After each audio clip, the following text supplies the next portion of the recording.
పక్కింటి పొగడ్తెను. లావణ్య, ఈ పట్టుచీర రంగు నీకెంచక్కగా అతుకుతుంది. నిజంగా నీ అభిరుచి అద్భుతం. ధన్యవాదాలు పంకజం గారు. ఇది మా అత్తయ్యగారి ఎంపిక కూడాను. అబద్ధం. అది వాళ్ల మావయ్య పంపితే ఈ కీర్తంతా ఇది కొట్టేస్తోంది. అవును, అయినా నీ చేతివాటం ముందు ఏదైనా దిగదుడిపే. మొన్న నువ్వు పెట్టిన తులసి మొక్క చూడు, ఎంత ఏపుగా పెరిగిందో. నా చేత్తో పెడితే ఏదీ బతకదు. అదేం లేదు పంకజం, నేను రోజూ నీళ్లు పోస్తున్నాను కాబట్టి అలా ఉంది. ఉండొచ్చు శారదగారు, కాని కొందరి చేతివాటం వేరు. లావణ్య చాలా అదృష్టవంతురాలు. మీ అబ్బాయి రవి కూడా చాలా మంచివాడు. అయ్యో, థాంక్స్ ఆంటీ. అంతా మా అమ్మ పెంపకం. అది సరేగాని మీ కుటుంబంలో రాకేష్ మావయ్య గురించి ఏదో గొడవ జరుగుతోందట కదా. పాపం, మంచి మనిషి. దాని గురించి మేమింకా నిర్ణయం తీసుకోలేదు. సాయంత్రంలోగా ఏదో ఒకటి తేలుస్తాం. నువ్వు లోపలికి రా. లేదులే శారదగారు, పనుంది. అయినా లావణ్య ముఖంలో ఎంత కళ్ళుందో చూడు. మీ ఇంట అడుగుపెట్టిన వేళా విశేషం. పంకజం వెళ్ళిపోగానే శారద ముఖం చిటపటలాడింది. ఆమె లావణ్య వైపు కోపంగా ఒక చూపు చూసింది. అయ్యో దేవుడా, ఈవిడ పొగడ్తలకి నేను బలైపోయేలా ఉన్నానే. అమ్మా, పంకజవాంటి మాటలు పట్టించుకోకు. ఆమె అందర్నీ పొగుడుతుంది. అందర్నీ కాదు, నీ పెళ్ళాణ్ణి మాత్రమే. నాకు కనపడటం లేదా? పదండి లోపలికి. శారద వంటగదిలో ఏవో దినుసులు తీస్తూ ఒక క్లిష్టమైన పిండి వంట చేయడానికి సిద్ధమవుతోంది. ఈరోజు చూపిస్తాను నా చేతివంట రుచి ఏంటో. ఎప్పుడూ కోడలి పొగడ్తలేనా? నా గురించి కూడా 4 మాటలు చెప్పుకోవాలి. అత్తయ్యా, నేనేమైనా సాయం చెయ్యనా? ఆ సున్నుండలు చెయ్యడం నాకు కూడా కొంచెం వచ్చు. వద్దులేమా, నువ్వు పట్నం పిల్లవి. నీకీ పాతకాలం వంటలేం తెలుస్తాయి? నేను చూసుకుంటాన్లే. అలా ఏం లేదత్తయ్యా, అమ్మ దగ్గర నేర్చుకున్నాను. కొంచెం నలగడం లాంటివి నేను చేస్తాను. దానికి ఒక పద్ధతి ఉంటుంది. నువ్వు పాడు చేస్తే మళ్ళీ అంతా మొదటికొస్తుంది. నువ్వెళ్ళి రవితో మాట్లాడుకోపో. లావణ్య ముఖం చిన్నబుచ్చుకుని పక్కకు జరగగా రవి వంటగదిలోకి వచ్చాడు. వావ్ అమ్మా, సున్నుండలా! భలే మంచి వాసన వస్తోంది. నీ చేతివంట తిని ఎన్ని రోజులైందో. చూశావా లావణ్య, అమ్మ చేసే వంటకి రుచే వేరు. నువ్వింకా చాలా నేర్చుకోవాలే, మెల్లగా నేర్చుకో. అవునా? నేను చేసినవి మీకు నచ్చలేదా ఈ మధ్య? ఎందుకలా అంటావురా? అది కూడా బాగానే చేస్తుంది. అది కాదమ్మా, నీ అనుభవం వేరు కదా. నువ్వు కళ్ళు మూసుకుని చేసినా రుచి అదిరిపోతుంది. అదే చెప్తున్నాను. అంటే నేను కళ్ళు తెరిచి చేసినా సరిగ్గా రావడం లేదనా మీ ఉద్దేశం? అయ్యబాబోయ్, ఒకరిని పొగిడితే ఇంకొకరికి కోపం వస్తోందేంటి? ఇదెక్కడి గొడవరా నాయనా? వాడి మాటలు వదిలే, వెళ్ళి కాఫీ తీసుకురా. పంకజం మళ్ళీ వచ్చేలా ఉంది. కొద్దిసేపటికి పంకజం మళ్లీ వచ్చింది. లావణ్య హాల్లో కనిపించగానే మాట్లాడటం మొదలుపెట్టింది. మళ్ళీ వచ్చాను లావణ్య, కొంచెం మజ్జిగ ఉంటే ఇస్తావా అని. నువ్వు ఎంత చక్కగా సర్దావో చూడు ఇల్లంతా. అయ్యో, దానికేముంది ఆంటీ, కూర్చోండి, ఇప్పుడే తెస్తాను. ఆ మాటలు విన్న శారద అప్పుడే లోపలికొచ్చింది. మళ్ళీ మొదలైంది దీని భజన. నేనే కదా పొద్దున్నే ఇల్లంతా శుభ్రం చేసింది. చూసావా లావణ్య, మీ అత్తగారు ఎంత చురుగ్గా ఉన్నారో. నిన్ను చూసి ఇంకా ఉత్సాహమొచ్చినట్టుంది ఆవిడికి. అవునాంటీ, అత్తయ్య చాలా గ్రేట్. మీరు కూర్చోండి, కాఫీ తెస్తాను. నువ్వాగు, నేను తెస్తాను కాఫీ.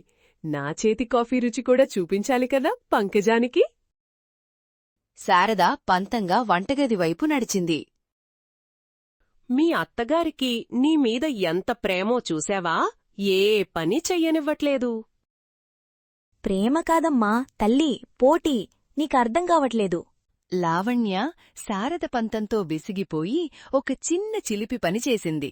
పంచదార డబ్బాను, ఉప్పు డబ్బాను పక్కపక్కనే పెట్టి వాటి మూతగు మార్చేసింది.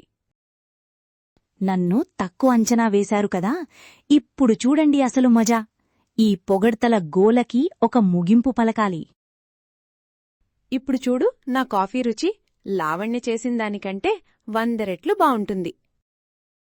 శారద పంకజం పొగడ్తలు ఇంకా చెవిలో మారుమోగుతుండటంతో పరధ్యానంగా ఉంది. ఆమె పంచదార డబ్బా అనుకుని ఉప్పు డబ్బాలోంచి 2 చెంచాలు తీసి కాఫీలో కలిపింది. అమ్మా, ఏంటంత దీర్ఘంగా ఆలోచిస్తున్నావు? కాఫీ మాడిపోయేలా ఉంది. నువ్వూరుకోరా, నేనేం చేస్తున్నానో నాకు తెలుసు. వెళ్ళి బయట కూర్చో. సరే అమ్మా, కోపం తెచ్చుకోకు. పంకజం ఆంటీ కోసం స్పెషల్ కాఫీ చేస్తున్నావని అర్థమైందిలే. స్పెషల్ కాఫీనే. ఇది తాగితే జీవితంలో మర్చిపోకూడదు. శారద గట్టిగా నిశ్చయించుకొని కాఫీ కప్పులతో సిద్ధమైంది. ఇదిగో పంకజం, వేడి వేడి ఫిల్టర్ కాఫీ. తాగి ఎలా ఉందో చెప్పు. పంకజం కాఫీ కప్పు తీసుకొని ఒక గుక్క తాగగానే ఆమె ముఖం వికారంగా మారింది. అద్భుతం శారదగారు, చాలా చాలా కొత్తగా ఉంది. ఇదేదో స్పెషల్ హెల్త్ కాఫీలా ఉంది. ఉప్పు వేసి చేశారా? ఉప్పా? అయ్యో రామా, ఈ లావణ్య పనే ఇదంటే. చూసావా లావణ్య, మీ అత్తయ్య కొత్త కొత్త ప్రయోగాలు చేస్తున్నారు. నువ్వు కూడా నేర్చుకోమ్మా. తప్పకుండా ఆంటీ, అత్తయ్యగారి దగ్గర నేను నేర్చుకోవాల్సింది చాలా ఉంది. అమ్మా, ఏమైంది? కాఫీలో ఉప్పు వేశావట. ఎలా పొరపడ్డావు? నువ్వు నోరు ముయ్యి. అదంతా నీ పెళ్ళాం పుణ్యమే. నా పరువు తీసింది. నాకు తెలుసు, ఇప్పుడు నింద నామీదే పడుతుందలి. అయ్యో, దానికేముందులే శారదగారు. బీపీ ఉన్నవాళ్లకి మంచిదేగా. నేను వెళ్ళొస్తాను. శారద కోపంగా పడకగదిలో మంచం మీద కూర్చునుండగా రవి ఆమెను శాంతింపజేయడానికి ప్రయత్నిస్తున్నాడు. చూశావుగా, నీ పెళ్ళాం చేసిన పని. పరువు తీసింది నాది. కావాలని డబ్బాలు మార్చింది. అయ్యో అమ్మా, తనెందుకలా చేస్తుంది? పొరపాటున జరిగుంటుందిలే. నువ్వు ఊరికే టెన్షన్ పడకు. పొరపాటు కాదురా. ఆ పంకజం నన్ను కాదని దాన్ని పొగిడినప్పటినుండి దానికి కళ్ళు నెత్తికెక్కాయి. నన్ను తక్కువ చేయాలని చూస్తోంది. సరే అమ్మా, నేను తనతో మాట్లాడుతాను. నువ్వు శాంతించు. నీ ఆరోగ్యం పాడవుతుంది. ఏం మాట్లాడతావ్? నీ పెళ్ళాన్ని నువ్వేమీ అనలేవు. నన్నే ఓదార్చడం తప్ప నువ్వు చేసేదేమీ లేదు. అలా కాదమ్మా, ఈసారి గట్టిగా చెప్తాను చూడు. నువ్వు విశ్రాంతి తీసుకో. రవి నిట్టూరుస్తూ హాల్లో ఉన్న లావణ్య దగ్గరికి వచ్చాడు. లావణ్య, అమ్మ చాలా బాధపడుతోంది. నువ్వు ఆ డబ్బాలెందుకు మార్చావు? నేను మారానని మీకెవరు చెప్పారు? పొరపాటు జరిగి ఉండొచ్చు కదా. సరే, ఏదైతే అది అయ్యింది. ఇక ముందు కొన్నాళ్ళు పంకజం ఆంటీ వచ్చినప్పుడు నువ్వు కొంచెం తక్కువగా కనబడు. అమ్మకు కొంచెం ప్రశాంతంగా ఉంటుంది. ఏమన్నారు? నేను తక్కువగా కనపడాలా? అంటే నేను ఇంట్లోంచి బయటకు రాకుండా ఉండమంటారా? తప్పు నామీద వేసి నన్ను శిక్షిస్తారా? అయ్యో, శిక్ష అని కాదు. జస్ట్ కొన్ని రోజులు అమ్మ కూలయ్యే వరకు. చాలు, ఆపండి. మీ అమ్మగారి పక్షానే మీరు మాట్లాడుతారని నాకు తెలుసు. సరే, ఈ ఆటని ఇంకొంచెం పెద్దది చేస్తే కాని మీకు అర్థం కాదు. దేవుడా, శాంతింపజేద్దామని వస్తే నిప్పుకి ఆజ్యం పోసినట్టయిందే. మరుసటి రోజు ఉదయం శారద ఇంటి ముందున్న తనకెంతో ఇష్టమైన మల్లెమొక్కకు ఏదో పోస్తోంది. ఆమె పక్కన ఒక డబ్బా ఉంది. ఈ సేంద్రియ ఎరువు వేస్తే పూలు గుత్తులు గుత్తులుగా పూస్తాయి. పంకజం చూసి నోరెళ్లబెట్టాలి. అంతకుముందే లావణ్య శారద ముఖానికి రాసుకునే శనగపిండి డబ్బాను, ఆ ఎరువు డబ్బాను మార్చేసింది. ఏంటి శారదగారు, ఉదయాన్నే తోటపని చేస్తున్నారా? మీ ఓపికకు మెచ్చుకోవాలి. ఇదంతా మామూలే పంకజం. ఈ మొక్కల్ని నా పిల్లల్లా చూసుకుంటాను. అవునా ఆంటీ, మా అమ్మ చాలా గ్రేటు. తన చేత్తో ఏం చేసినా అద్భుతమే. ఈ మొక్కలు చూడండి ఎంత ఆరోగ్యంగా ఉన్నాయో. రవి అలా అంటుండగానే ఆ మల్లెముక్క ఆకులు కొద్దిగా వాడిపోయినట్లు కనిపించాయి. లావణ్య, నువ్వేమైనా ప్రత్యేకంగా నీళ్లు పోస్తున్నావా? మీ అత్తగారు వేసిన ఎరువేదో తేడాగా ఉన్నట్టుంది. మొక్క వాడిపోతోంది. ఏంటి, వాడిపోతోందా? ఇదేంటి శనగపిండి వాసన వస్తోంది? అయ్యో అత్తయ్యా, బహుశా మీరు ఫేస్ ప్యాక్ డబ్బాను ఎరువనుకుని వేశారేమో. రాత్రి నేనే కదా మీకు పక్కన పెట్టిచ్చాను. అమ్మా, ఫేస్ ప్యాకు మొక్కకేశావా? అయ్యో! నువ్వు నోరు ముయ్యి, అంతా నీ పెళ్ళాం తెలివితేటలే. చూసారా, మంచి చేద్దామనుకుంటే నామీదే నెపం వేస్తున్నారు. శారదా, లావణ్య ఇద్దరూ ఒక్కసారిగా రవివైపు కోపంగా చూడటంతో రవి బిక్కమొహం వేశాడు. ఈ ఇంట్లో రోజూ ఏదో ఒక తమాషా జరుగుతూనే ఉంటుంది. ఆ సాయంత్రం కుటుంబం మొత్తం హాల్లో తీవ్రంగా చర్చిస్తోంది రాకేష్ మావేగారి కుంభకోణం విషయం గురించి.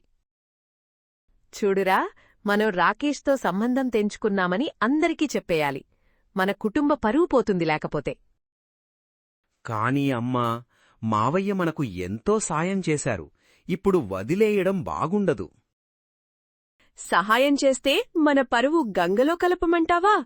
సమాజంలో తలెత్తుకుని తిరగాలి మనం. అత్తయ్యా, నేనొక మాట చెప్పవచ్చా? మనం ఆయన్ని బహిరంగంగా వెలివేయనవసరం లేదు. మరేం చేయమంటావ్? నెత్తిని పెట్టుకుని ఊరేగమంటావా?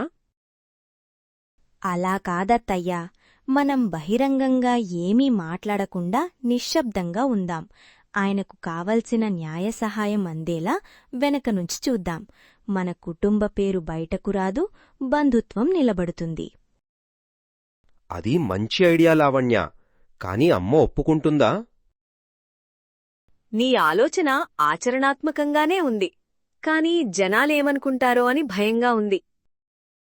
మనం చేసే పని సరైనదైతే ఎవ్వరికీ భయపడాల్సిన అవసరం లేదత్తయ్యా. మాటలకన్నా చేతలే ముఖ్యం. శారద లావణ్య చెప్పిన మాటలకు లోతుగా ఆలోచనలో పడింది. పక్కనే కూర్చున్న చిన్ని ఇదంతా ఆసక్తిగా గమనిస్తోంది. కుటుంబం నిశ్శబ్దంగా ఉండగా శారద మధ్యాహ్నం వేసుకున్న ప్రత్యేకమైన ఫేస్ ప్యాక్ ప్రభావం చూపించడం మొదలుపెట్టింది. ఆమె ముఖం కొద్దిగా పసుపు పచ్చగా మారింది. అమ్మా, నీ ముఖమెందుకలా పసుపుగా ఉంది? పసుపు రాసుకున్నావా ఏంటి? అది పసుపు కాదురా, మీ ఆవిడ మార్చిన సేంద్రియ ఎరువు డబ్బాలోని పసరు. అయ్యో, అది పసుపు కొమ్మల పొడి, ఫేస్ ప్యాక్ అనుకుని పొరపడి ఉంటారు. ఇంతలో పంకజం మళ్లీ వచ్చింది. ఏంటి శారదగారు, రాకేష్ గారి విషయం ఏదైనా తేల్చారా? అయినా ఇవన్నీ పక్కన పెట్టండి. లావణ్య చేసిన ఆవకాయ పచ్చడి రుచి చూశాను. అద్భుతం! ఎంత బాగా పెట్టిందో.